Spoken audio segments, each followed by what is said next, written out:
Hello students, welcome to Arpan science college. Chemistry 201 organic chemistry में unit 1 देखेंगे हम carbohydrates. तो फर्स्ट यहाँ पे आप स्ट्रक्चर देख रहे हो। सबसे बेसिक हम देखेंगे। पहले बात करेंगे क्लोरोफिल की। तो आपको पता है हर प्लांट में जो ग्रीन कलर होता है उसके लिए ये जो बेसिक हम केमिस्ट्री देखें तो कहाँ से स्टार्ट होता है, क्लोरोफिल से। तो आप देख सकते हो इसका स्ट्रक्चर। क्लोरोफिल जो है वो मैग्नीशियम का कॉम्प्लेक्स है।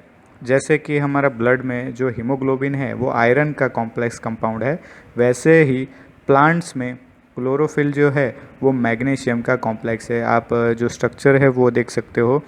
अब जो सारे प्लांट्स है एनर्जी अपने अंदर जो स्टोर करते हैं, जो एनर्जी कैसे बनाते हैं, सनलाइट में से, कार्बन डाइऑक्साइड और वाटर से वो अपना एनर्जी और अपना फूड बनाते हैं, जैसे कि ग्लूकोज अंदर डेवलप होता है। तो ये जो सारी प्रोसेस है उसके लिए ये जिम्मेदार है क्लोरोफिल। ठीक है, तो पहले तो हम बात करेंगे green colouring matter in plants called chlorophyll acts as a photosensitizer when plants synthesize carbohydrates from carbon dioxide and H2O from atmosphere।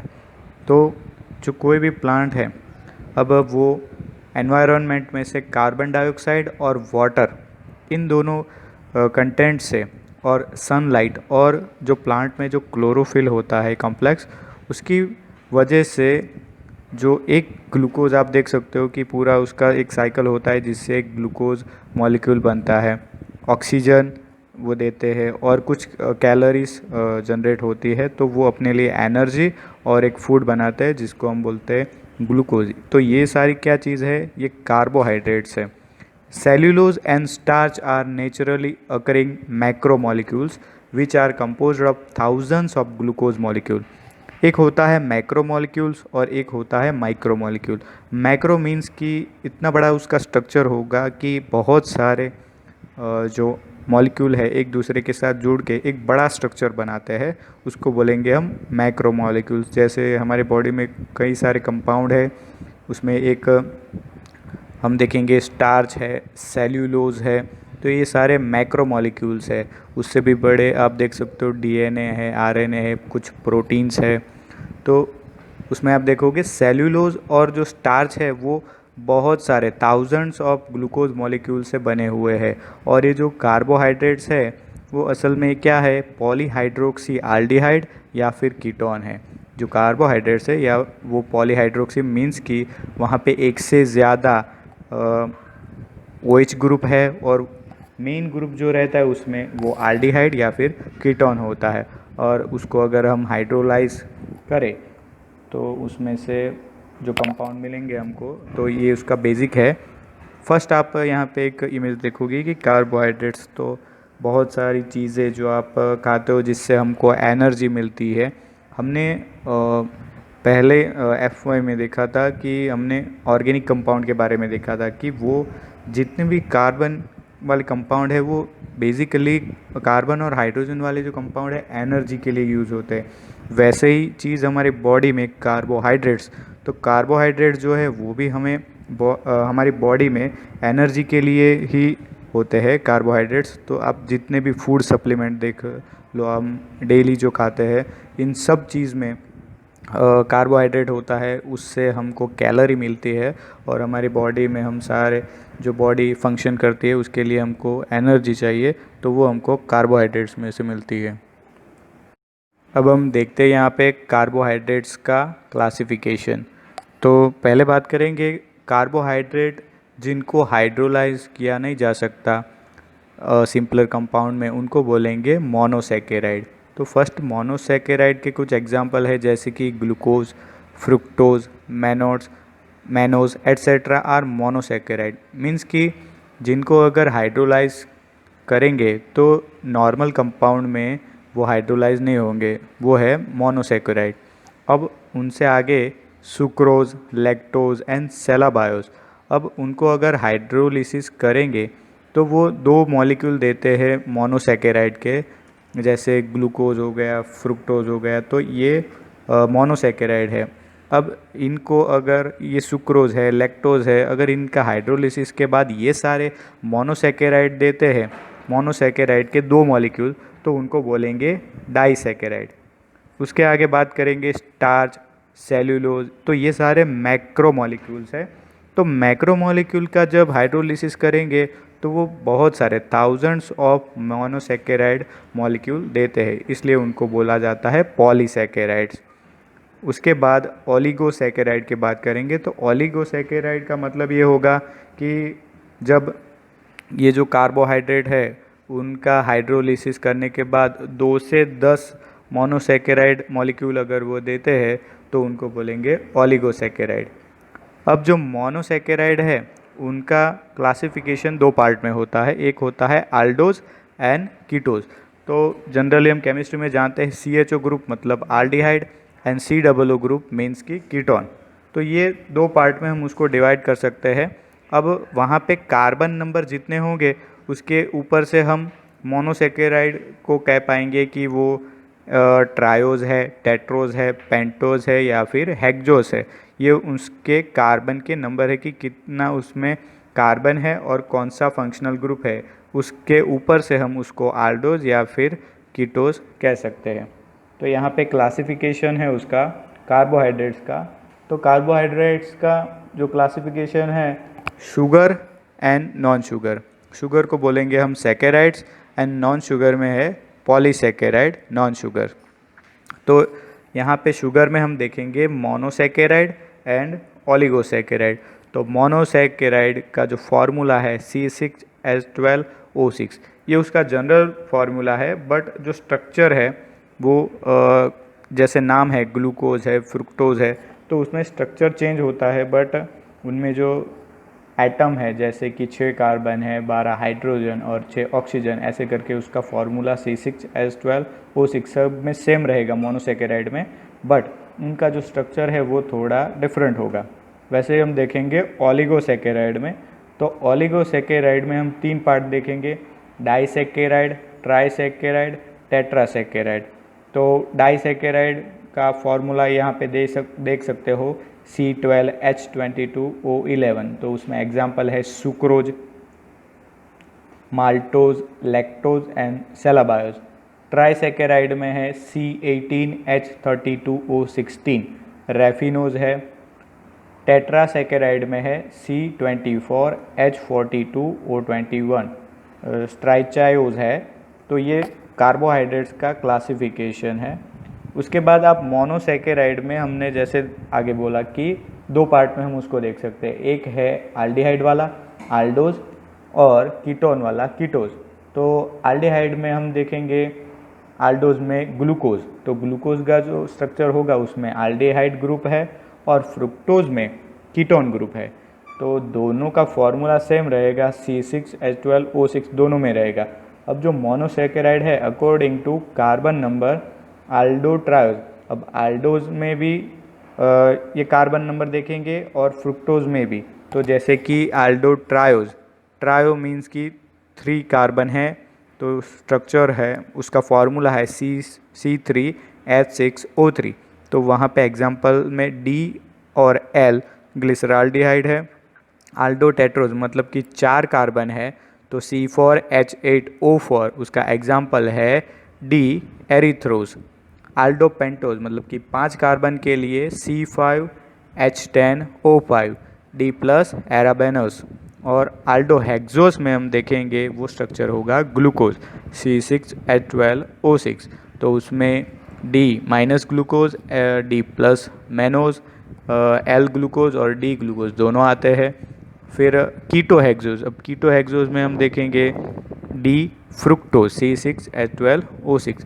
मतलब अगर हेक्सोस है तो स्ट्रक्चर फॉर्मूला ग्लूकोज के लिए और फ्रुक्टोज के लिए सेम रहेगा, बट उनका जो स्ट्रक्चर है वो चेंज होगा। तो यहाँ पे हमने देखा उसका क्लासिफिकेशन। यहाँ पे आप ग्लूकोज का पूरा स्ट्रक्चर देख सकते हो। तो यहाँ पे 6 कार्बन जो है वो स्ट्रेट चेन में है, और आप देख सकते हो ऊपर ग्लूकोज जो है आल्डो हेक्सोस उसमें फंक्शनल ग्रुप है CHO। जो ऊपर की तरफ आपको दिखाई देगा CHO ग्रुप है, नीचे है CH2OH C6H12O6, और ये उसका आप स्ट्रक्चर यहाँ पे देख सकते हो। अब यहाँ पे हम कार्बोहाइड्रेट्स में ग्लूकोज के स्ट्रक्चर के बारे में जानेंगे। कार्बोहाइड्रेट्स दैट रिड्यूस फैलिंग और Tollens reagent are called reducing sugar. तो रिड्यूसिंग शुगर वो होता है जो फैलिंग और टॉलेंस रिएजेंट के साथ को रिड्यूस करता है। ऑल मोनोसेकेराइड्स वेदर आल्डोज और कीटोज, मोनोसेकेराइड्स में आल्डोज हो या फिर ketose, all are reducing sugar, जो टॉलेंस और फैलिंग रिएजेंट को रिड्यूस करते हैं। Most of the disaccharides are reducing sugar, disaccharides में सारे रिड्यूसिंग शुगर है सिवाय सुक्रोज के। Sucrose is non reducing sugar. अभी स्ट्रक्चर के बारे में देखते हैं, ग्लूकोज के स्ट्रक्चर के बारे में, कि D plus glucose is the most abundant biological active monosaccharide. From analytical data, molecular structure of plus glucose is found to be C6H12O6। हमें पता है कि ग्लूकोज का स्ट्रक्चर जो है, जो फार्मूला C6H12O6, और उसका जो डेटा है, स्ट्रक्चर का डेटा, तो उसको हम कैसे प्रूव करेंगे। तो पहला है, it react with 5 mole of acetic anhydride giving penta-acetyl derivative।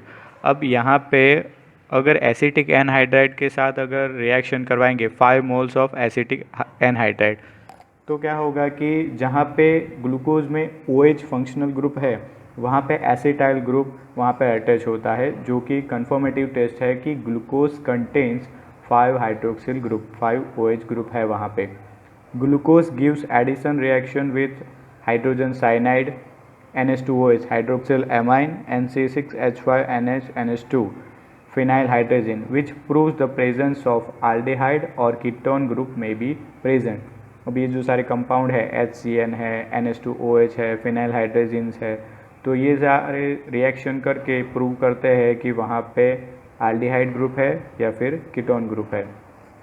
Fourth देखते हैं, glucose is easily oxidized by bromine water to a monocarboxylic acid, जो कि है ग्लूकोनिक एसिड।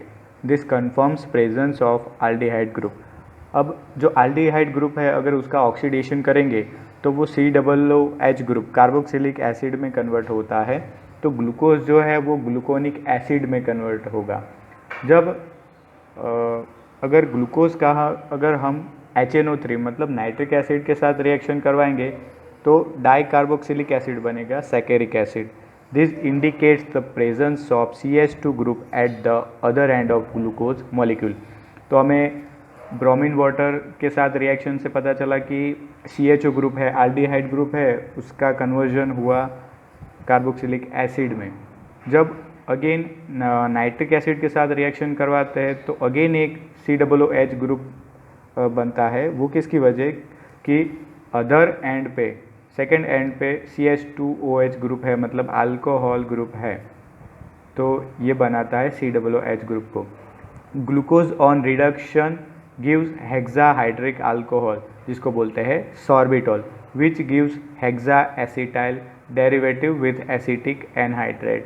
तो जो ग्लूकोज का अगर हम रिडक्शन करवाएंगे तो वो हेक्साहाइड्रिक अल्कोहल बनाता है, तो वही अल्कोहल ग्रुप है, तो अगर एसिटिक एनहाइड्राइड के साथ वो अगेन एसिटाइल ग्रुप वहाँ पे बनाता है, एसिटाइल डेरिवेटिव देता है।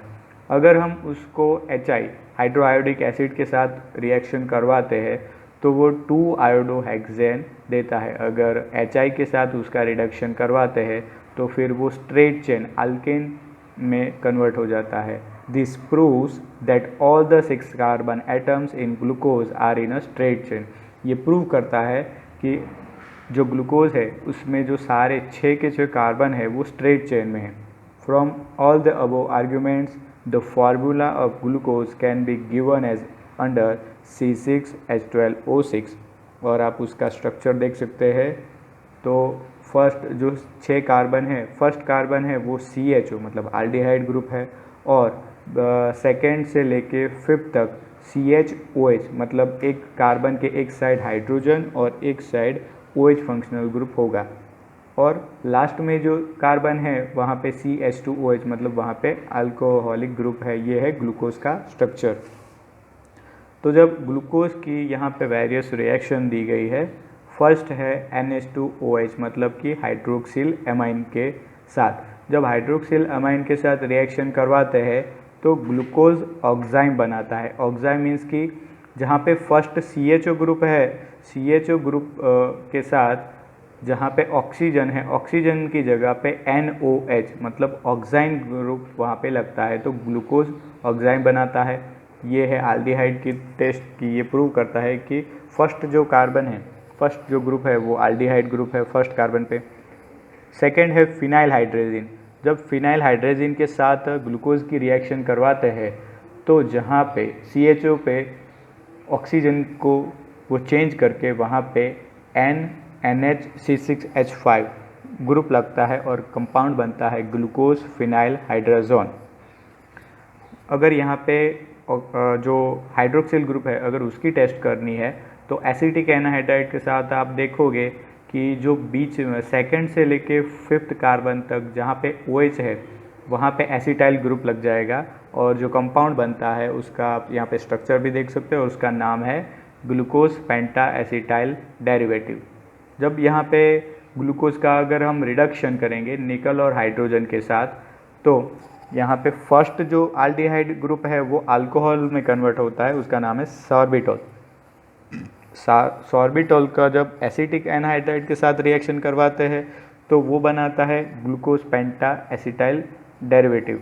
बट अगेन सॉर्बिटॉल के साथ रिएक्शन करवाते हैं तो वो हेक्सा एसिटाइल डेरिवेटिव बनाता है। सॉर्बिटॉल का अगर हम HI के साथ रिडक्शन करवाते हैं तो सेकेंड कार्बन पे आयोडीन आता है और जो बाकी जो चेन है वो रिडक्शन होके हेक्सेन में कन्वर्ट होती है तो कंपाउंड बनता है 2-आयोडोहेक्सेन। अगेन हम एल्डिहाइड के लिए चेक करेंगे हाइड्रोजन साइनाइड के साथ HCN के साथ, तो साइनोहाइड्रीन बनाता है। ग्लूकोज जो है वहाँ पे फर्स्ट कार्बन पे साइनोहाइड्रीन बनाता है CN, इस कंपाउंड को बोलेंगे साइनोहाइड्रीन। साइनोहाइड्रीन का अगर हम हाइड्रोलिसिस करवाएंगे, मतलब कि वाटर के साथ रिएक्शन होगी, तो वही cyanide group COOH carboxylic acid में कन्वर्ट होता है, जिसको बोलेंगे हम ग्लूकोनिक एसिड। वही ग्लूकोनिक एसिड को आगे HI के साथ रिएक्शन करवाते हैं तो बनता है हेप्टेनोइक एसिड। लास्ट देखते हैं ग्लूकोज का ऑक्सीडेशन। तो यहाँ पे 3 रिएजेंट दिए गए हैं। अगर हम ब्रोमीन और वाटर के साथ उसका रिएक्शन करवाते हैं तो ग्लूकोनिक एसिड बनता है। अगर HNO3 के साथ रिएक्शन करवाते हैं तो सैकेरिक एसिड बनता है, जहाँ पे फर्स्ट एंड लास्ट कार्बन पे COOH ग्रुप होता है कार्बोक्सिलिक एसिड। और ग्लूकोज का अगर ऑक्सीडेशन करवाते हैं HiO4 पर आयोडिक एसिड के साथ तो वो ग्लूकोज को डायरेक्टली फॉर्मिक एसिड और फॉर्माल्डिहाइड में कन्वर्ट करता है।